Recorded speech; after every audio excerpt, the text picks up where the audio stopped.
wabarakatuh. Selamat pagi Ibu-Ibu. Selamat pagi. Gimana nih kabar Ibu-Ibu semua hari ini? Baik. Alhamdulillah ya. Sebelumnya saya mengucapkan banyak-banyak terima kasih karena Ibu-Ibu semua sudah menyempatkan hadir untuk penyuluhan pada pagi hari ini. Sebelumnya perkenalkan, saya Cynthia Suryanti dari mahasiswi jurusan Gizi, Prodi Sarjana Terapan Gizi, Poltekkes Kemenkes Mataram. Jadi, pada kesempatan kali ini saya akan menyampaikan penyuluhan ke ibu-ibu semua tentang ASI eksklusif. Nah, jadi ASI eksklusif itu adalah pemberian ASI atau air susu ibu sedini mungkin setelah persalinan.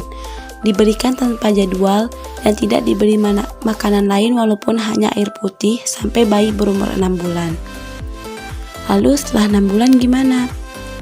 Jadi setelah bayi berusia 6 bulan, bayi mulai dikenalkan dengan makanan lain atau yang biasa kita sebut dengan.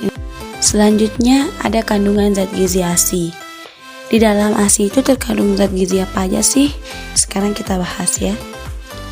Jadi di dalam ASI itu ada namanya zat gizi makro dan zat gizi mikro. Nah, zat gizi makro itu ada 3. Yang pertama itu karbohidrat. Di dalam ASI itu ada namanya laktosa. Laktosa ini yang merupakan karbohidrat utama dalam ASI dan berfungsi sebagai salah satu sumber energi untuk otak. Lalu yang kedua itu ada protein.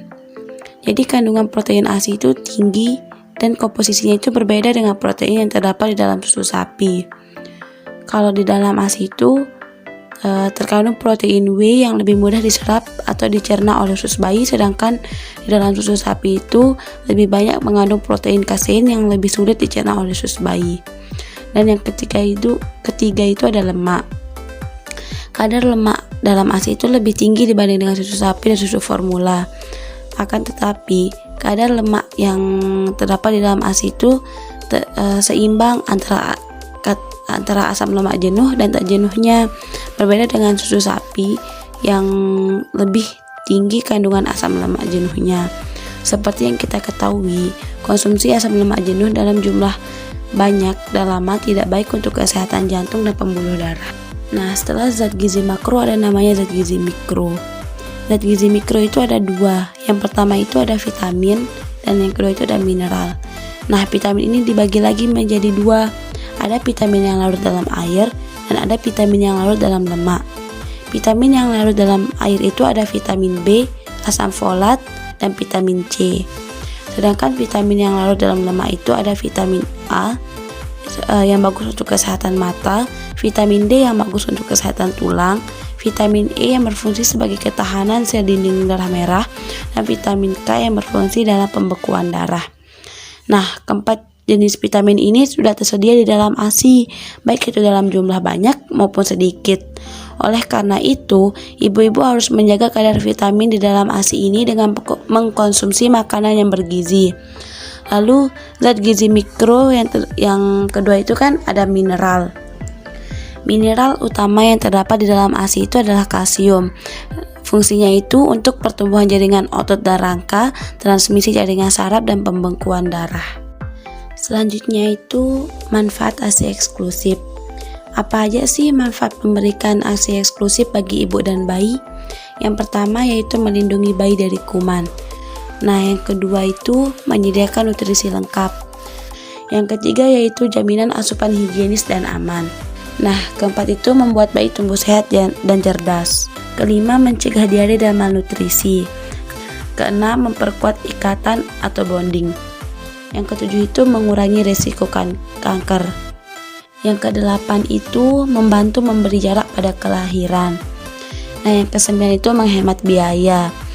Nah, yang terakhir itu menjaga lingkungan. Nah, selanjutnya itu dampak tidak memberikan ASI eksklusif. Yang pertama, obesitas. Jadi, bayi yang tidak diberi ASI otomatis akan diberikan susu formula untuk mengganti ASI tersebut. Karena dalam susu formula itu mengandung lemak yang tinggi, sehingga mengakibatkan bayi yang mengkonsumsi susu formula bisa mengalami kegemukan atau obesitas. Nah, yang kedua, risiko penyakit infeksi. Mengkonsumsi susu formula juga dapat meningkatkan peluang bayi mengalami alergi, asma, gangguan pencernaan, anemia, dan lainnya. Ketiga, manja dan tidak mandiri. Karena penggunaan DOT itu juga bisa menyebabkan anak menjadi manja dan tidak mandiri. Hal ini disebabkan oleh jika anak mengkonsumsi susu melalui DOT, bayi akan selalu dibelai dan digendong yang mengakibatkan anak kurang mandiri, manja, dan agresif. Nah, yang keempat, menurunkan kecerdasan otak. Jadi hasil dari sebuah penelitian, bayi yang tidak memperoleh ASI dengan maksimal, bahkan sama sekali tidak mendapatkan ASI, kecerdasan otak atau kognitif anaknya itu akan menurun. Selanjutnya, masalah dalam menyusui dan penanganannya. Masalah yang pertama itu ASI kurang. Jadi kalau semisalnya ASI ibu itu kurang, gimana sih penanganannya? Yang pertama itu, ibu harus mengkonsumsi makanan yang bergizi, karena makanan yang dikonsumsi oleh ibu itu berpengaruh terhadap produksi ASI. Yang kedua, menyusui secara bergantian antara kedua payudara agar produksi ASI itu tetap lancar. Nah, masalah yang kedua itu bayi bingung puting. Kalau misalnya bayi itu bingung puting, ibu-ibu itu harus memberikan ASI eksklusif. Karena dengan memberikan ASI eksklusif secara langsung, otomatis bayi tidak akan diberikan susu menggunakan DOT. Nah, pemberian susu menggunakan DOT itulah yang dapat menyebabkan bayi menjadi bingung puting. Yang kedua, menyusui dengan cara yang benar agar bayi itu merasa aman dan nyaman. Nah, yang ketiga, menyusui lebih lama dan sering supaya bayi itu terbiasa untuk mencari puting. Masalah yang ketiga itu ada payudara bengkak. Kalau misalnya payudara ibu-ibu itu bengkak, penanganannya yang pertama itu bayi disusukan untuk menghindari pembekakan. Itu sebabnya mengapa bayi kita itu disusukan, karena kalau misalnya bayi tidak disusukan atau memberikan bayi susu formula menggunakan DOT, maka ASI akan terus diproduksi sementara bayi tidak disusukan dan akan mengakibatkan payudara membengkak. Nah, yang kedua itu berikan kompres air dingin. Cara ini tuh bisa menghentikan atau memberikan sinyal ASI untuk tidak keluar atau tidak menghasilkan air susu yang lebih banyak. Masalah yang keempat itu puting payudara nyeri. Jadi posisi menyusui itu harus benar supaya anaknya itu terasa nyaman. Nah, yang kedua, mulai menyusui pada puting susu yang tidak sakit. Jadi jika puting nyeri, lepas puting dari mulut bayi dengan cara memasukkan jari kelingking ke dalam mulut bayi dan letakkan di antara gusinya. Selanjutnya itu usaha para ibu untuk memperbanyak produksi ASI.